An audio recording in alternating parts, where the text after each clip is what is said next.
Welcome to Career Tools. Today's topic, getting fired. Part 2. Here we go.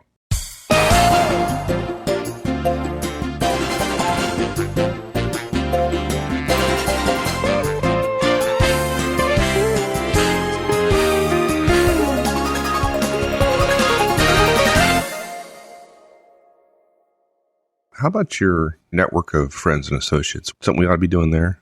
Yeah, I mean, we just talked about this, I believe, about preparing for a market upturn. And we said, you know, how many times do we have to say it about staying current with people? Because when you need your network is not the time you want to be growing your network or refreshing your network, right? Don't be the guy who isn't in touch for years and then hits everybody up for contacts and recommendations right after he gets fired. Right?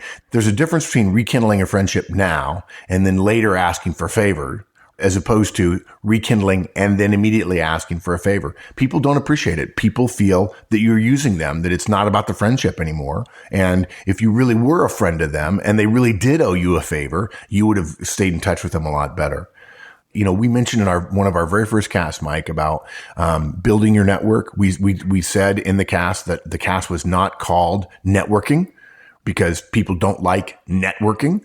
Well, building your network is something you do slowly, folks, and it's not something you do. Your network doesn't get built when times are hard, when you've been fired. The network that you have before you got fired is the network you've already built. Right. Any building you do after that is not really building. It's desperation, and it doesn't come across well. Yeah. So here's a lesson here. If you're in a situation where you've just gotten fired or you think you may get fired, unfortunately, it's too late for your network. Yeah. Unless you've already built it. So if you're not, so the corollary of that is if you're not in that situation now, you may be in the future. You never know. Somebody as talented and as intelligent as Mark got fired.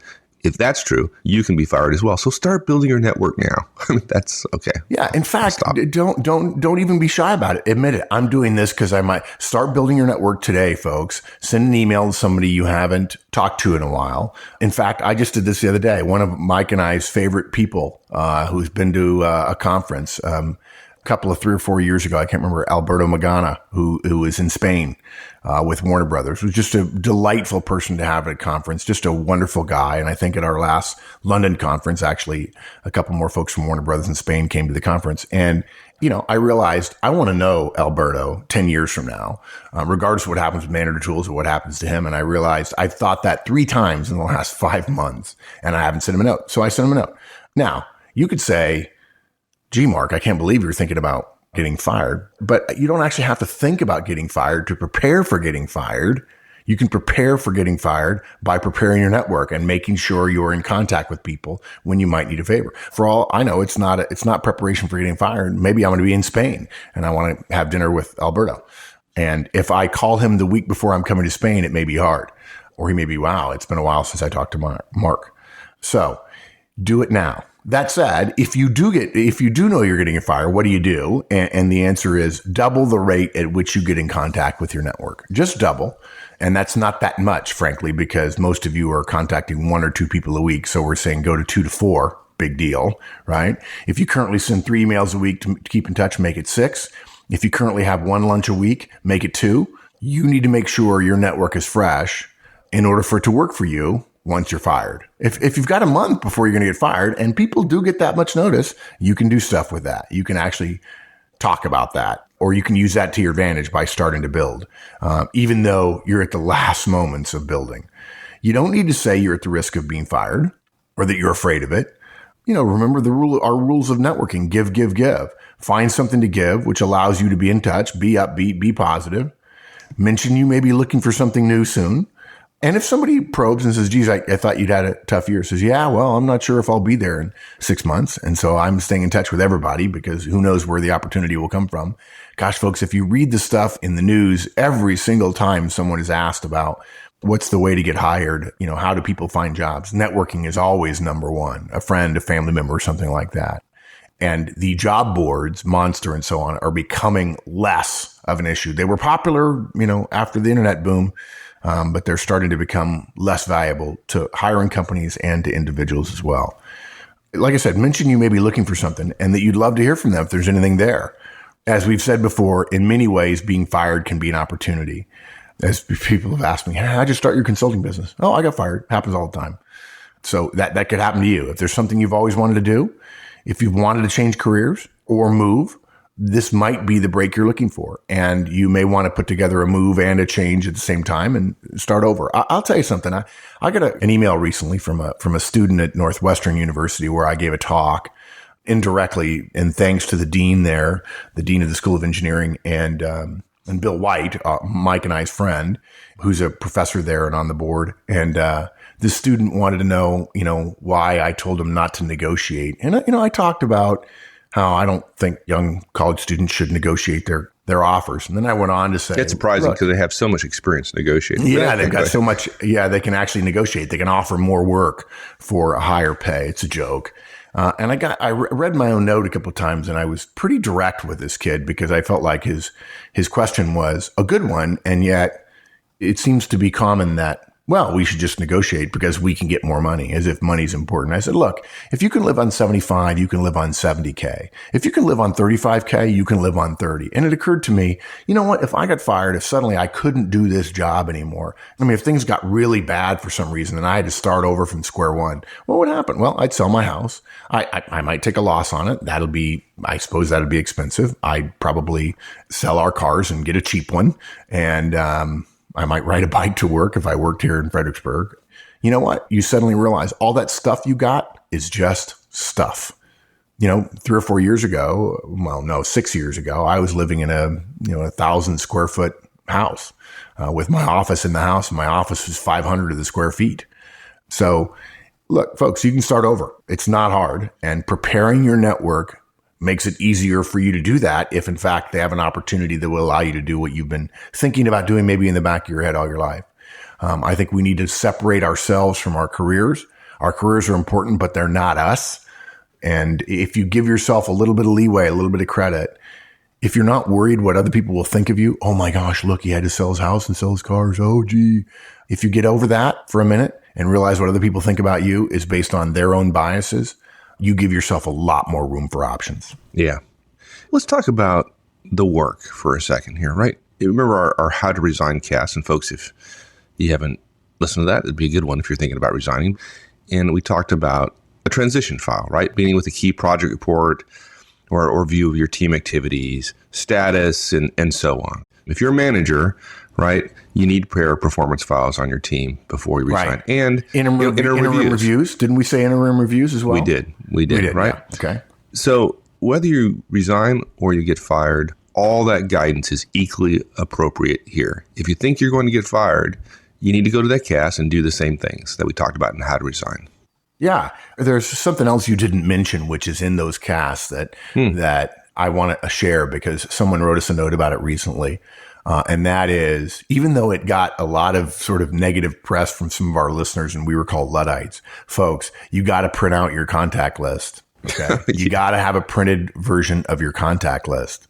If it's in your company laptop, if it's on your company desktop, if you're easily able to type email addresses and you've forgotten that they're all based on a server with a database of names and email addresses internally in the company, folks, you got to print out your contact list. Names, addresses, emails, phone numbers, all that stuff, company names and so on. If you have a company name, you can probably find the person, even if you don't have an address or an email. Look, you've got to print that stuff out. I think it's actually the layoff immunization cast. We talked about what to do, and that was one of the huge things you've got to do. I think that was the one we also said you've got to have 6 months worth of pay saved up. But look, the funny thing about this, the thing that people don't get is all that guidance is equally appropriate if you think you're going to get fired. Even as you're thinking about, well, I may not be here, or I got to work through this stuff I've got to work through. You can prepare to leave at the same time. If you have to be at work for the next 3 weeks, you don't stop working. If there's a chance you can save your job, then you should try to save your job. But look, if in fact you're going to be gone, you have a professional obligation to dot your I's and cross your T's and clean up your stuff for the next person. And we've had hundreds of people, now probably not hundreds, but close to 100 people on the forum say, wow, I followed your guidance about leaving and my boss said it was the most professional departure he had ever seen. Right? That's what you want. I mean, that's the praise you want. I want to be considered a professional, even when I'm not being treated like a professional. I've said before that character is not what you go into a trial with. It's what you come out of a trial with. And when you come out of a trial and people are saying, wow, you handle that well, that's a lot of character. That's professional character. That's professional maturity. Instead of leaving your plans in your head and your files and all of your people in a state where, quote, you can find them, prepare them as if you're going to hand them over. If you don't get fired, you'll be seen as totally more professional because you have a better grip on your work and your workspace. Prepare for a professional transition. Now, obviously, if you find out on Monday that you're going to get fired on Tuesday, you won't be able to do that. But look, the opposite of this is just an egregious, fatal error. And, we know people who have destroyed databases as their parting shot when they got fired, or even just when they were resigning. Even if the people around you, including your boss, are acting unprofessional, you don't need to. If you know you have a month before you're going to get fired and they're waiting to fire you to ask you to resign to pursue other opportunities, because that way you can get your annual bonus in February if you're working in the financial services industry in the U.S., then darn it, dot your I's and cross your T's, and don't flip the bird to your company who you've been employed by and been taking their pay for years. Do the right thing. Don't ask, what do they deserve from me? Ask, who do I want to be thought of? What do I want people to say about me? And you know what? The cynical people will laugh at you that you're actually helping the company that's firing you because it's going to be easier for them after you're gone.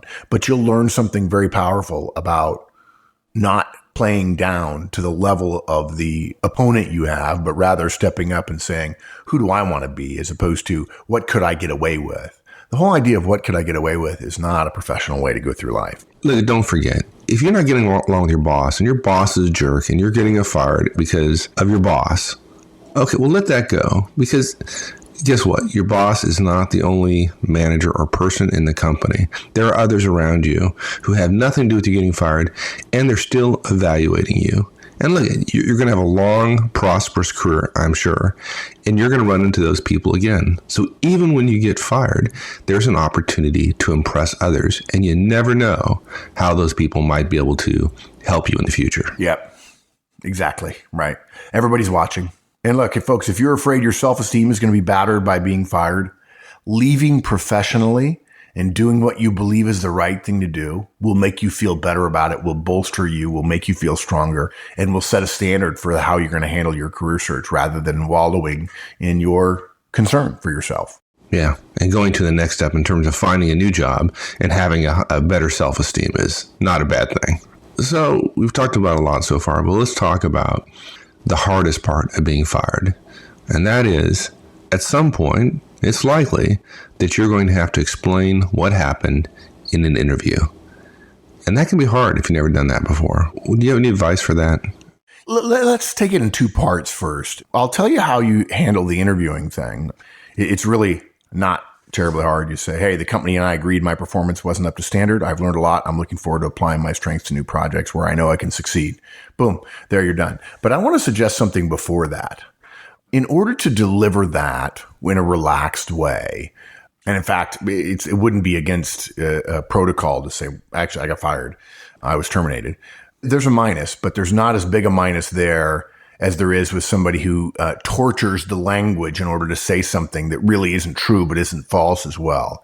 The more tortured the language, the more dangerous the undertones of whatever you're trying to say. Yeah, you can imagine after a 5-minute explanation of what happened, like, the interviewer really goes, so you got fired, right? Yeah, so you got fired. And then you say, yeah, and then you got -2, right? Because they know you got fired and they know you try to dance around it with lots of fancy words. Now, look, if you're a professional columnist who's won a Pulitzer Prize or something like that, okay, you might have the words that are clever and make people feel good about you and not realize you got fired. But I'm guessing people who are listening to this cast are not Pulitzer Prize winning writers. Okay. But let me suggest something else. Before you start thinking, or maybe when you're thinking about how to answer this question, what you need to do is you need to go, when you go to your spouse, say, hey, I got fired.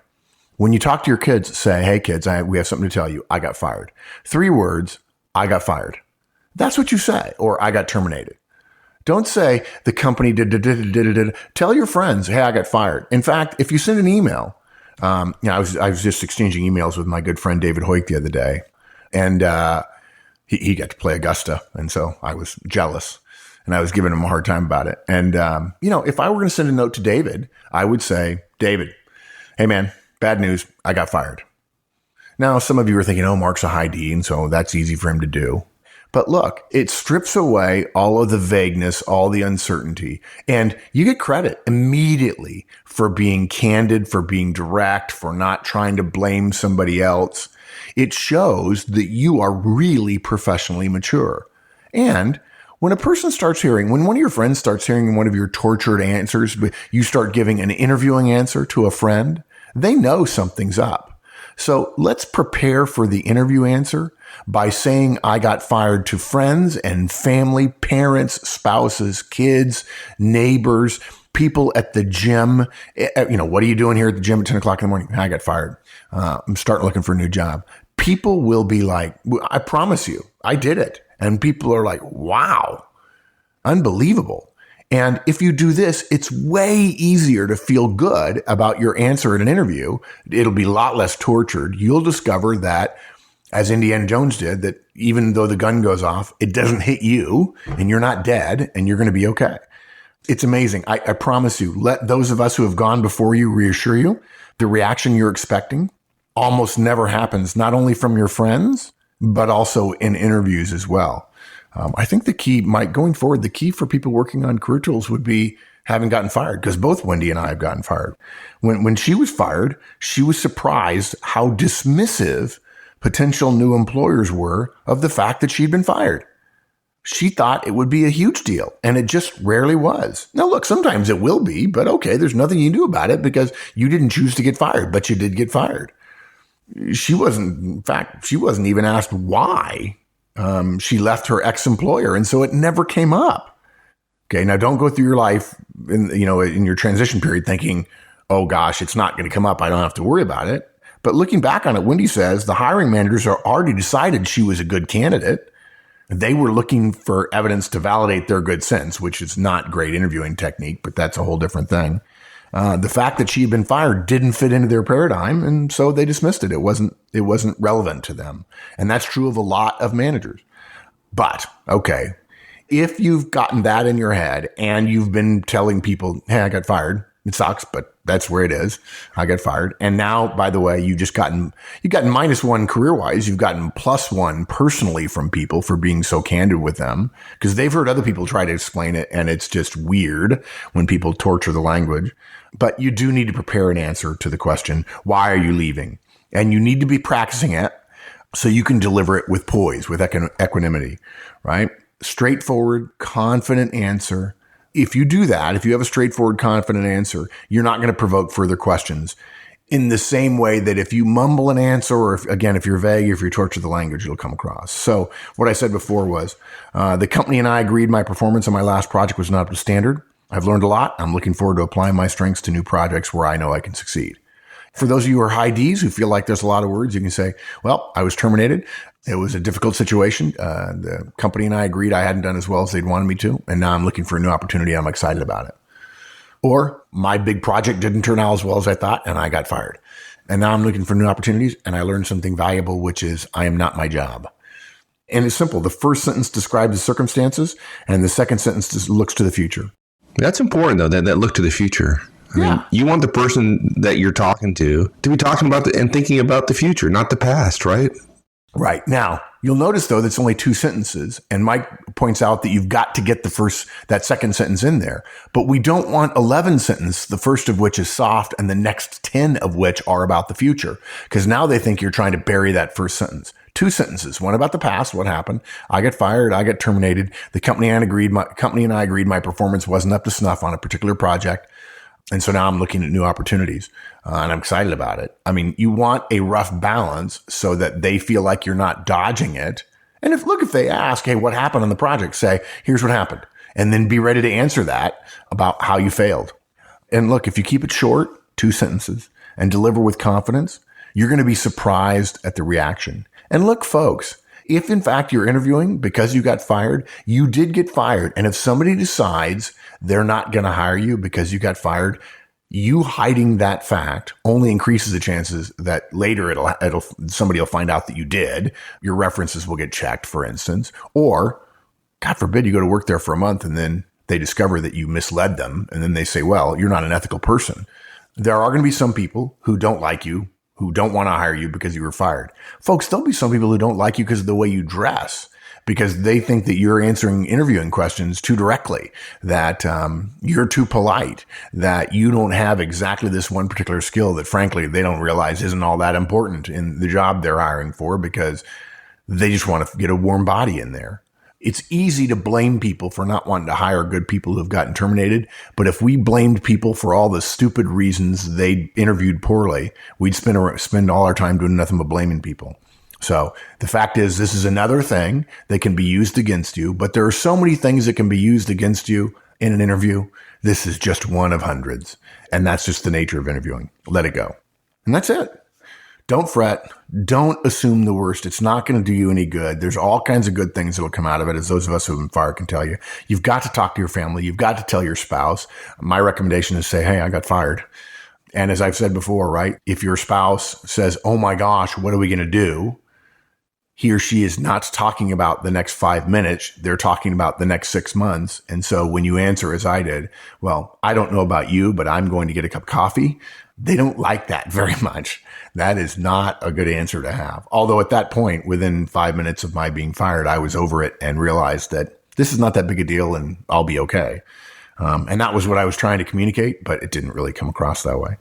But you can tell your kids and you can tell your friends. And the way to prepare for a good interview and the way to get over it is to say out loud, I got fired. Prepare your network. If you've got a little advance notice, start now and double your efforts. You've got to prepare your work, folks. You've got to leave professionally. If there's a chance you can save your work, then save your job, then do try to save it. And if you can't, spend some time not bailing, not sabotaging, not being rude, not being unprofessional, but dotting your I's and crossing your T's and leaving things as good as you possibly can. Because I promise you, smile at people on your way up. You're going to see them on the way back down, and you're going to run into these people again if you stay in your industry. And what they'll remember is not just that you got fired, but you got fired and you handled yourself with dignity when in fact the average person would not have. That's character. And then you've got to prepare an answer, and it's not hard. It's just those 2 sentences. Don't be too vague about it. And if you want to, say, I got fired, and that's a professional answer. Look, being fired is a lot like being dumped by your first boyfriend or girlfriend. It feels like the end of the world, folks, for many people. Even though everyone around you assures you it's not so bad, you can't believe it. Once you've been through it, though, you realize we were right. And even if you can't believe us right now, I promise you we're right. Being fired will not ruin your career. Behaving badly through it will ruin your career, or very closely.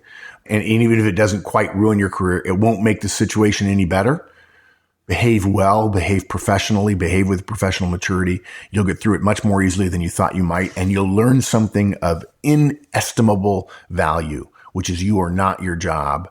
And you will begin to realize that the places we need to look for self-satisfaction are as much internal as they are external. Don't allow your professional self-respect to be based on what somebody else thinks about you, because that's a losing game. All right, my friend. Thank you. Thanks, partner. Okay, we'll see you. Thanks, everyone. That's it. We'll see you again next week. In the meantime, have a great one. So long.